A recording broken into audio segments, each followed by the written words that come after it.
Hello friends, this is Rajni Singh and welcome back to my YouTube channel. आज का topic है विराम चिन्ह। लास्ट वीडियो में हमने बहुत सारे टॉपिक्स करे थे, तो आज मैंने सोचा कुछ नया टॉपिक ले लूँ। छोटा सा टॉपिक है लेकिन बहुत ज़्यादा महत्वपूर्ण टॉपिक है, तो इसे अच्छे से समझिएगा क्योंकि हिंदी में विराम चिन्ह का बहुत ज़्यादा महत्व है।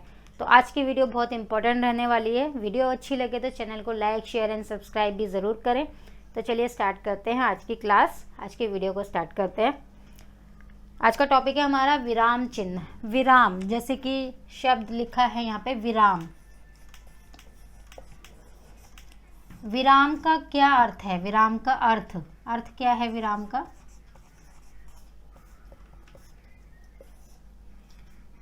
विराम मतलब रुकना या ठहरना।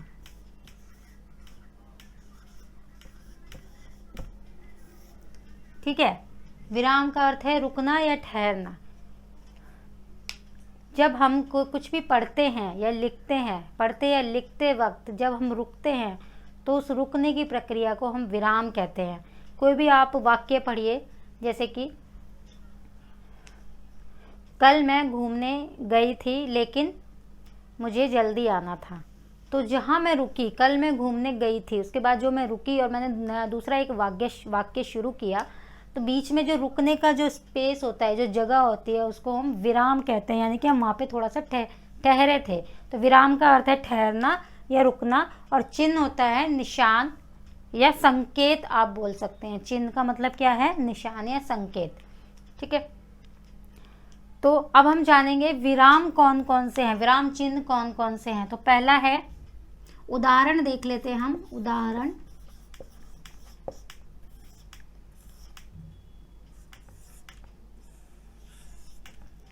पूर्ण विराम। पहला क्या है? पूर्ण विराम।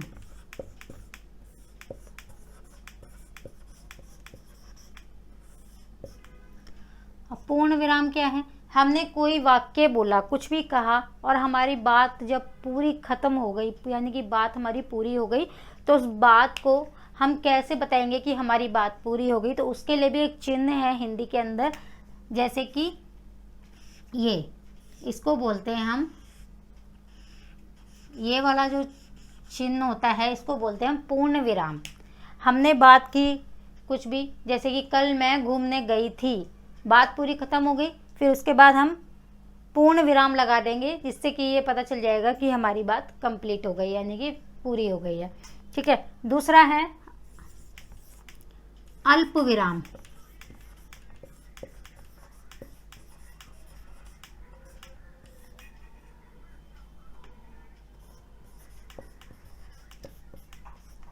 अल्प विराम का चिन्ह होता है जिसको हम बोलते हैं कॉमा। ठीक है, ये अल्प विराम का चिन्ह है। अल्प विराम, हमने कुछ भी, जैसे एक मैं एग्जांपल दे रही हूं आपको।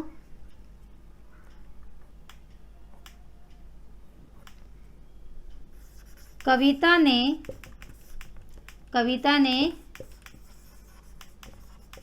खाना खाया।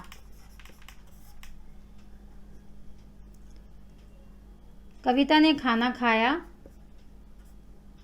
और वो सो गई।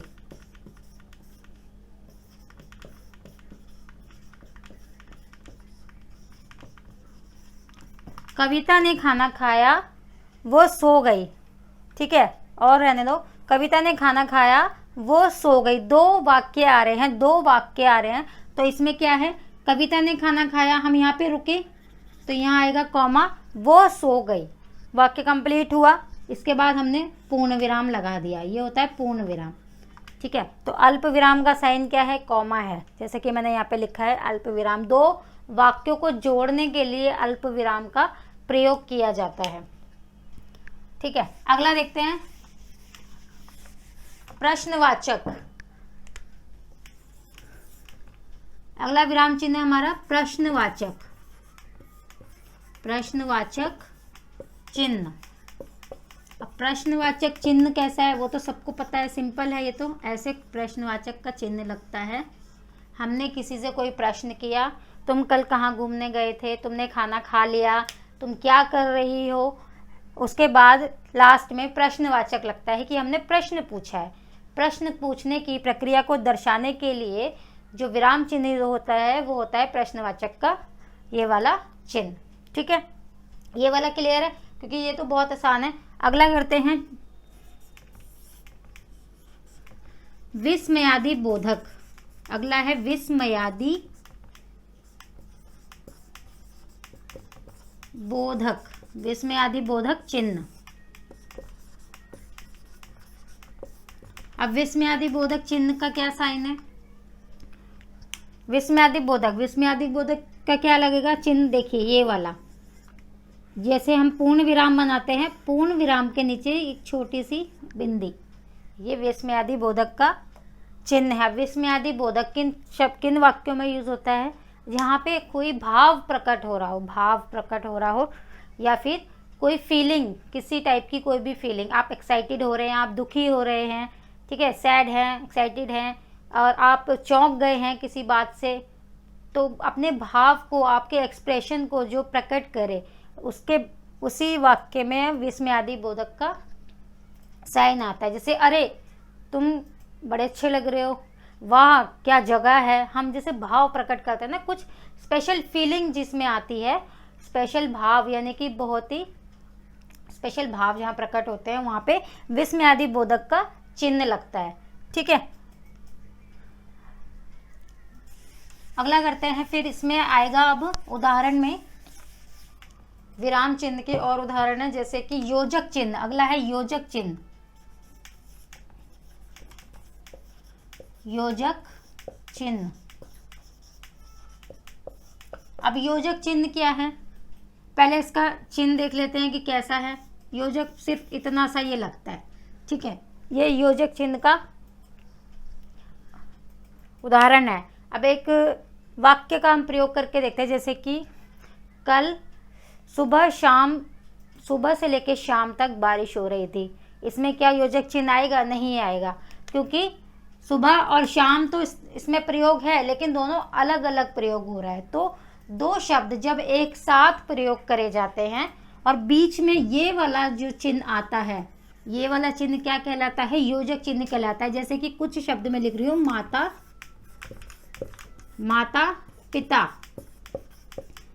पिता, ये बीच में ये वाला लगा योजक चिन्ह, ये योजक चिन्ह है।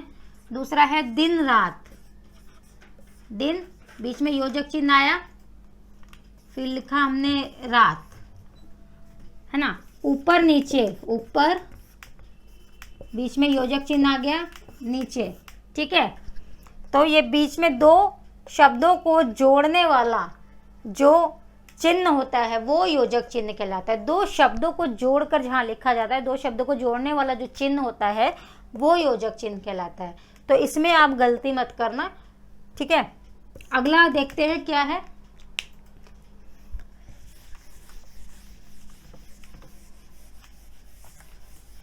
योजक चिन्ह हो गया, प्रश्नवाचक भी समझा दिया मैंने। अब रह गया है कोष्ठक। कोष्ठक क्या है? कोष्ठक चिन्ह, कोष्ठक चिन्ह, जहाँ पे कोष्ठक, जैसे कि आप नाम से ही समझ में आ रहा है कि कोष्ठक क्या है, ऐसे करके ब्रैकेट्स बने होते हैं ना, कोष्ठक। हमने कुछ बात अपनी कही, वो हमने ब्रैकेट्स में बंद कर दी। ठीक है, तो ये किस चीज़ का चिन्ह है? ये कोष्ठक का चिन्ह है। आप इंग्लिश में इसे ब्रैकेट बोलते हैं, ब्रैकेट्स, और हिंदी में हम बोलेंगे कोष्ठक चिन्ह। ठीक है,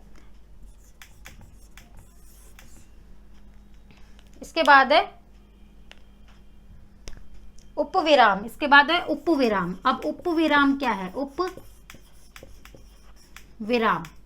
इसका साइन है, इसका चिन्ह ऐसे होगा, ऐसे। ये क्या हो गया? ये उपविराम का चिन्ह हो गया।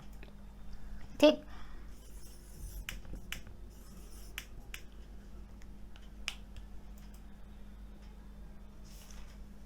कोष्ठक कर लिया, उपविराम कर लिया। अब हम कर रहे हैं इसमें रेखांकन चिन्ह। रेखांकन चिन्ह क्या है?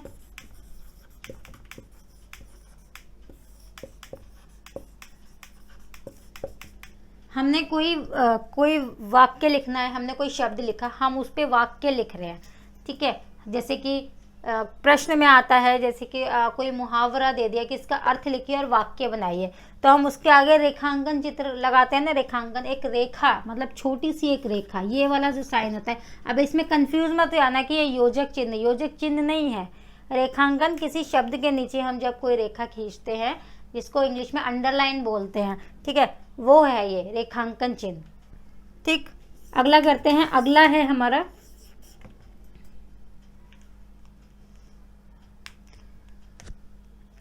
समानता सूचक,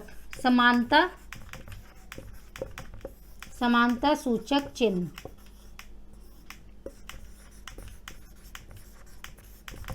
समानता सूचक तो सबको पता होगा, बहुत आसान है। सिर्फ इसमें समानता, जैसे कि नाम से दिख रहा है इक्वलिटी की बात हो रही है, तो आप इक्वल का ये साइन मान लीजिए, ये इक्वल, इससे हम जान जाएंगे कि समानता सूचक का चिन्ह है।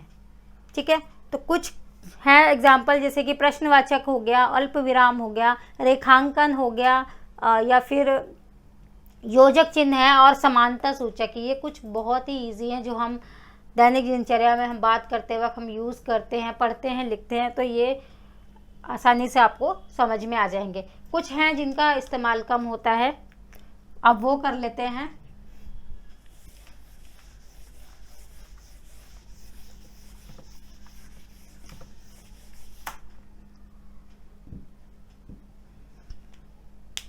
जैसे पुनरुक्ति,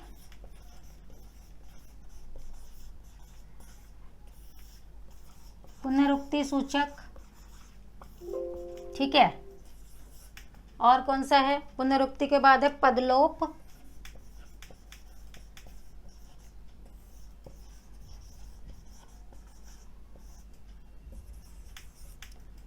थर्ड है विवरण चिन्ह,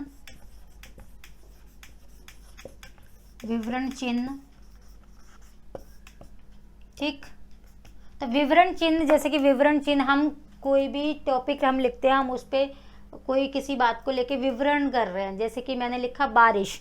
अब बारिश के ऊपर आप थोड़ा सा व्याख्यान कर रहे हैं, कोई विवरण दे रहे हैं, तो उसके लिए क्या चिन्ह होगा? उसके लिए ये वाला हम लिखते हैं ना, फटाफट से हमने एक वर्ड लिखा बारिश, सामने हमने ये वाला चिन्ह लगाया, इसका मतलब होता है कि हम विवरण दे रहे हैं, उस पर अपनी टिप्पणी कर रहे हैं, ठीक है।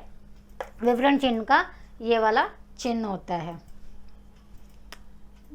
अगला है ये पदलोप सूचक और ये पुनरुक्ति सूचक, ठीक है। ये वाला अभी नहीं बताया। पदलोप जो होता है, पदलोप में ये वाले चिन्ह आते हैं ऐसे, जैसे कि कुछ वर्ड, कुछ शब्द लिखा और आगे ऐसे डॉट डॉट डॉट लगे होते हैं, यानी कि पदलोप है। जो पद है यानी कि वो लोप हो रखा है उसका, वो छिपा हुआ पद है, इसका मतलब होता है ना छिपा हुआ।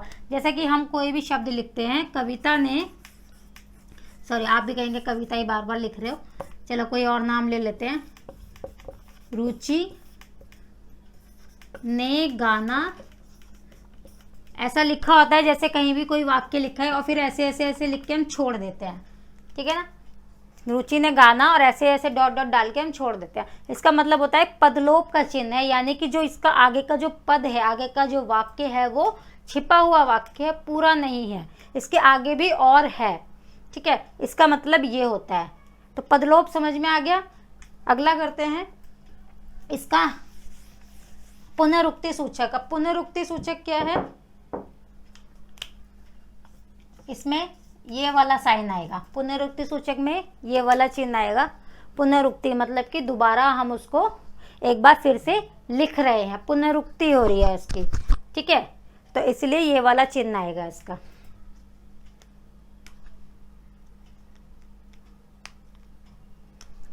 निर्देशक चिन्ह, निर्देशक चिन्ह। अब निर्देशक चिन्ह कौन सा है? निर्देशक चिन्ह ये वाला। अब देखिए इस तरीके से तीन चिन्ह हमारे सामने आए हैं। पहला था योजक चिन्ह, ठीक है, ये दूसरा है निर्देशक चिन्ह। निर्देशक चिन्ह भी यही होता है, थोड़ा थोड़ा सा फर्क है। योजक चिन्ह बस वहाँ इस्तेमाल होते हैं जहाँ दो शब्दों को एक साथ जोड़कर बोला जाता है, जैसे माता पिता, दिन रात, ऊपर नीचे, आगे पीछे, ठीक है। दो शब्दों के बीच में जब ऐसा हाइफन, इसको हाइफन इंग्लिश में बोलते हैं, हिंदी में बोलते हैं योजक, जब ये योजक लगा हो तो ये योजक चिन्ह का साइन है। और निर्देशक चिन्ह क्या है, निर्देशक चिन्ह में भी यही साइन होता है, लेकिन जब हम कोई अपनी बात कह रहे होते हैं, कोई वाक्य कह रहे होते हैं, तो आगे हम छोटा सा ऐसे डैश डाल देते हैं और फिर कुछ और वाक्य हम लिखते हैं, यानी कंप्लीट करने के लिए, यानी निर्देशन दे रहा है कि भाई इसके आगे और भी वाक्य है, तो ये निर्देशन चिन्ह हो जाएगा। ठीक है, तो फ्रेंड्स आज हमने जो पढ़ा है, विराम चिन्ह हमने करे हैं टोटल ये 17 विराम चिन्ह, यानी कि 17 विराम चिन्ह हैं। ऐसे ही छोटे छोटे मैंने जो महत्वपूर्ण है वो बहुत अच्छे से यहाँ पे एक्सप्लेन कर दिया, आपको अच्छे से समझाए हैं, जो ज़्यादातर यूज़ होते हैं हिंदी के अंदर, जहाँ पर और अच्छे से एक्सप्लेन किया, चिन्ह भी बताए। तो वीडियो आज की इतनी ही थी, विराम चिन्ह का टॉपिक हमने आज क्लियर करा, अच्छे से कवर किया। वीडियो अच्छी लगी हो तो चैनल को लाइक, शेयर एंड सब्सक्राइब ज़रूर करें। मिलते हैं नेक्स्ट वीडियो में अगले किसी और टॉपिक के साथ, तब तक के लिए गुड बाय।